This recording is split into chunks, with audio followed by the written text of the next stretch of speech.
Namasté, je suis Sandrine Muller-Board, je suis guérisseuse. Je fais une petite pause dans mes YouTube sur le karma, j'en ai plein à vous envoyer, j'en ai déjà envoyé pas mal, peut-être que je vous saoule. En tout cas, cette petite pause est sur comment récupérer de l'énergie vitale et comment combattre la fatigue chronique.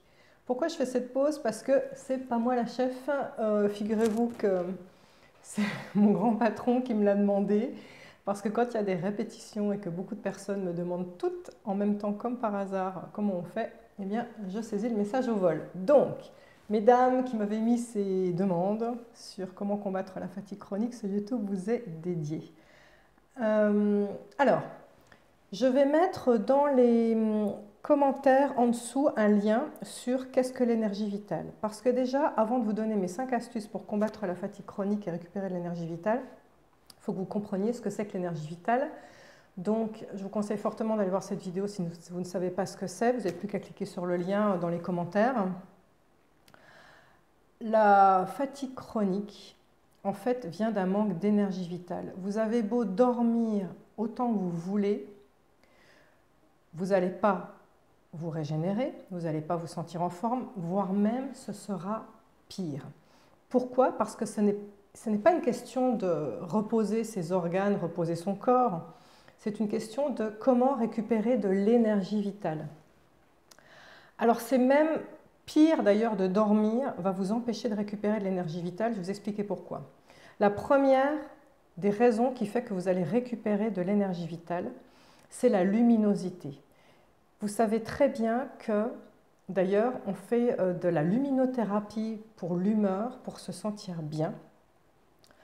L'hypothalamus, qui est une glande qu'on a dans le cerveau, en fait, régule l'humeur, la libido, alors le cycle des règles, plein de trucs, mais l'hypothalamus est très sensible à la luminosité. Et d'ailleurs, moins on a de lumière, plus on va se sentir déprimé.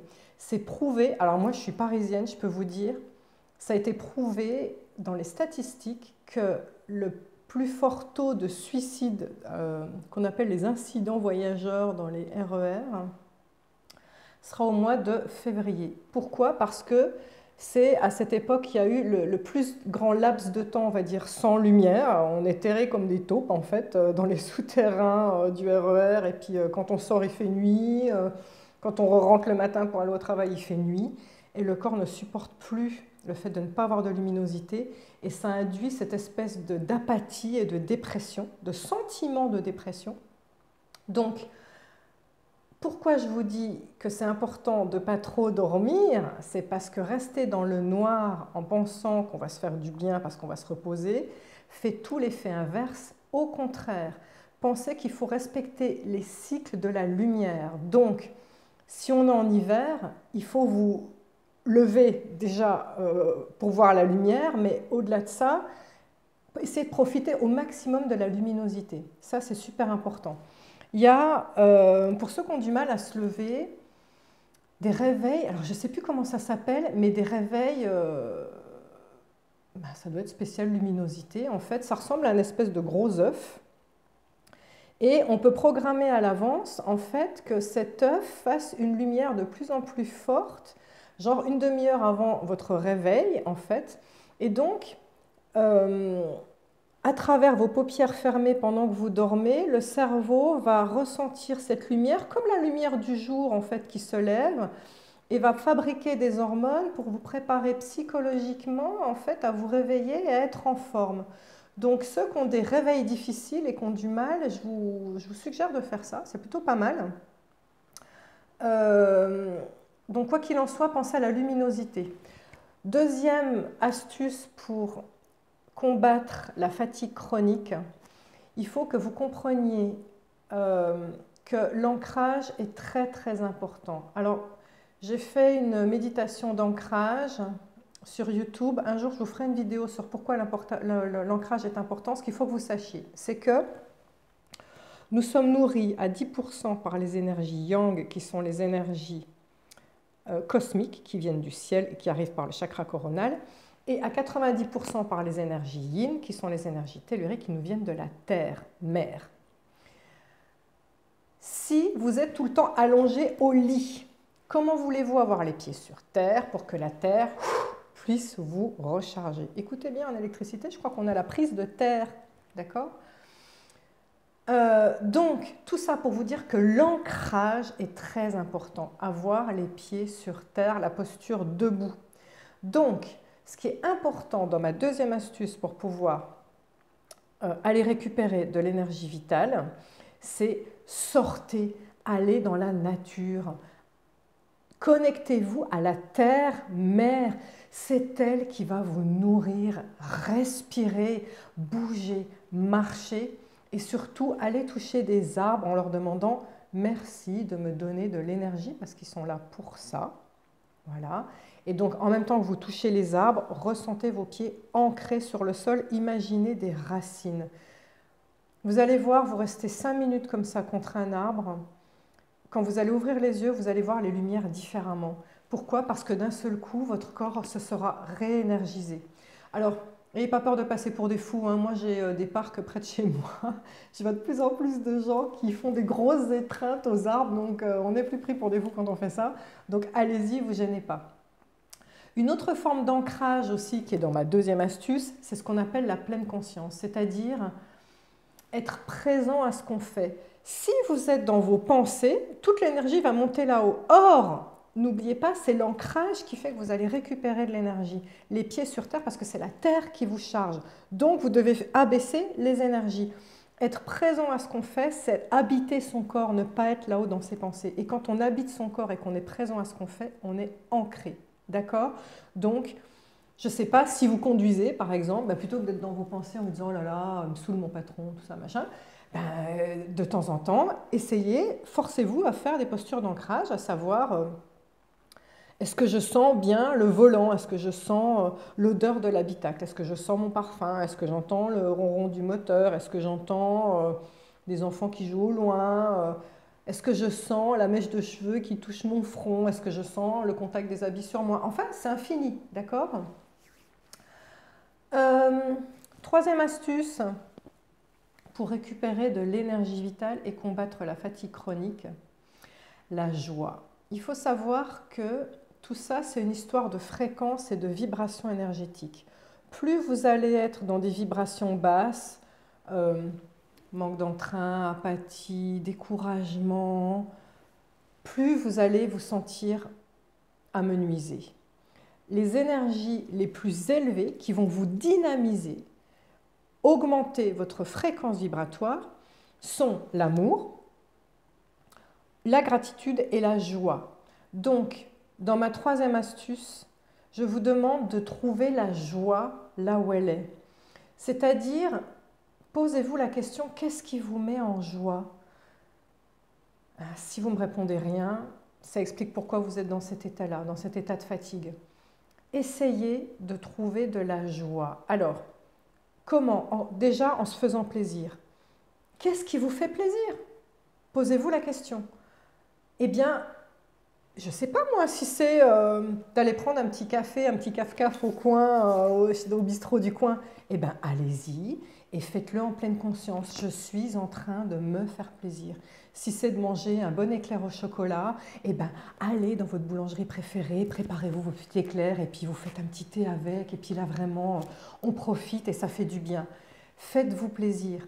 Au-delà de ça, trouvez de la joie dans le quotidien de la vie. C'est-à-dire, plutôt que de passer tous les jours devant le même mur qui est tagué et tout ça, un jour, regardez-le de près et puis dites-vous ah, dis donc, mais il est malin celui qui a fait ça, c'est plutôt pas mal. Alors, bien sûr, pas les signatures débiles, mais il y a des chouettes trucs à voir. Trouvez la joie dans le rire d'un enfant que vous verrez en traversant la rue ou souvent, c'est intéressant, moi ça me fait rire, j'aime bien faire ça, c'est quand je m'arrête, quand vous êtes conducteur et que vous êtes sur la route et qu'il y a quelqu'un qui attend pour passer au passage piéton, malheureusement on ne laisse pas trop passer en France, c'est pas encore dans les mœurs, arrêtez-vous et puis vous faites un grand sourire, vous dites mais je vous en prie, et bien vous allez voir le grand sourire des gens qu'on va vous envoyer, et, oh, ça c'est toujours une picouse de joie. Voilà, donc trouvez de la joie, essayez de trouver vos 3 joies du jour. Ça, c'est important. Quatrième astuce pour récupérer de l'énergie vitale et combattre la fatigue chronique, c'est l'accomplissement de soi. Le sentiment d'accomplissement de soi est hyper important. Est-ce que vous vous sentez à votre place? Est-ce que vous êtes bien dans ce que vous faites? Si on ne se sent pas à sa place, c'est ça qui va faire qu'on abaisse aussi notre énergie et qu'on va se sentir down, pour reprendre un mot anglais. Si c'est difficile dans votre travail alimentaire et que vous ne vous sentez pas à votre place, c'est certainement ce qui va, de manière subconsciente bien sûr, abaisser votre vibration. Donc ce qui est important, du coup, pour avoir ce sentiment d'accomplissement de soi, se sentir à sa place, si vous avez un travail alimentaire, c'est de combler ça par des actions, je dirais, altruistes, c'est-à-dire allez voir dans votre immeuble, il y a peut-être une petite mamie toute seule qui a besoin des fois qu'on aille lui visser une ampoule ou qu'on l'amène chez le docteur ou simplement que vous lui fassiez un sourire. Comment vous allez aujourd'hui? Ça va bien? Bon, voilà. Ou aller dans une association ou alors faire un sport qui vous tient à cœur et vous seriez donc dans un club avec des gens qui sont comme vous, avec la même passion que vous, une danse. Donc, pensez à ça. Est-ce que vous êtes à votre place? Est-ce que vous vous sentez bien dans ce que vous réalisez au quotidien? Ça, c'est très important. Posez-vous la question. Eh bien, la cinquième astuce pour récupérer de l'énergie vitale et combattre la fatigue chronique, c'est avec tout ce qui a le nom de l'énergie chi. C'est-à-dire, faites des exercices qui vont vous permettre de récupérer de l'énergie vitale. Alors, il y a le tai chi, le chi kong, d'accord? Là, ce sont des disciplines où on manipule les énergies qui vont vous permettre de récupérer de l'énergie vitale. Le yoga, bien sûr, je suis fan. J'étais prof, j'ai arrêté. Et d'ailleurs, j'essaie de faire du yoga pour moi toute seule et de trouver du temps. Le yoga, c'est extrêmement bon aussi.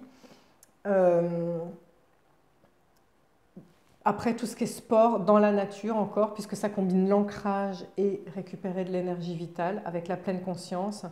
Mais effectivement, il y a des disciplines que vous pouvez faire qui vous permettent de récupérer de l'énergie vitale. Et d'ailleurs, paradoxalement, c'est ça qui est fou, c'est quand on fait du yoga ou du tai chi ou qigong, ceux qui en font me le confirmeront, c'est toujours comme ça, on se sent épuisé à la fin. Alors vous allez me dire, mais c'est pas possible, je fais ça pour récupérer l'énergie vitale. Oui, mais c'est ça qui est dingue, c'est que c'est une fatigue saine. Le fait de faire du tai chi, qigong ou yoga, en fait, réouvre les méridiens, libère les énergies toxiques et en fait, il y a ce bien-être après du corps fait que, oui, on a une fatigue, mais une fatigue saine, ça fait du bien. Et après, vous allez voir, le lendemain matin, vous êtes à fond.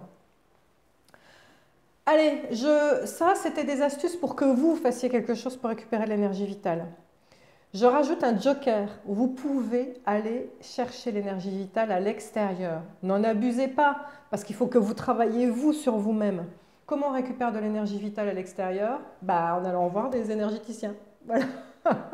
C'est pour ça que c'est une énergéticienne qui vous fait ce YouTube. Donc les énergéticiens, c'est quoi? Peu importe comment ils s'appellent. Il y en a qui se nomment énergéticiens, guérisseurs, chamans. Vous pouvez aussi voir les acupuncteurs. Ce sont toutes des personnes dont la discipline, le shiatsu aussi qui est génial, dont la discipline appuie sur, joue avec les méridiens, donc qui sont les canaux de circulation de l'énergie vitale, et vous recharge et vous magnétise, les magnétiseurs aussi, d'accord? Donc, allez voir toutes ces personnes-là. Comment dire, le fait d'aller voir un énergéticien, dans la liste de ce que je vous ai cité, ça va vous booster pendant au moins 3 semaines, 1 mois. Donc profitez de... C'est comme si vous êtes, vous savez, coureur cycliste au Tour de France et puis l'énergéticien, c'est la voiture balai qui va vous pousser dans les fesses, dans la montée, là. Et ça vous sert à vous lancer. Et après, vous continuez, parce que c'est à vous de le faire. Je ne suis pas trop d'accord. Je me souviens, d'une personne, même plusieurs personnes d'ailleurs, qui me disaient, comment ils appelaient ça? Je fais une thérapie énergétique. Et je disais, ah bon, c'est quoi une thérapie énergétique? Et les personnes me disaient, je vais plusieurs fois de suite chez le même énergéticien pour qu'il me rebooste. Bon, chacun ses techniques, hein, je ne critique pas, mais à un moment, faut pas que aller chercher chez la personne pour vous rebooster et vous dire ça va tomber tout seul, voilà, du ciel. Vous avez votre part à faire. De toute manière, on est là pour expérimenter et on a tous notre part à faire. Et donc, je pense que cette fatigue chronique que vous avez est ni plus ni moins un signe du corps qui vous dit que vous n'avez pas mis en place les bons éléments pour aller bien. Donc, dans cette liste des 5 éléments que je vous ai donnés, des 5 astuces, vous voyez, celles qui pêchent, celles que vous ne mettez pas en place, il y en a peut-être une, il y en a peut-être deux, trois, voire même toutes. Et donc, commencez à changer cela. Vous allez voir, vous allez rayonner. Merci de m'avoir écouté. Namasté.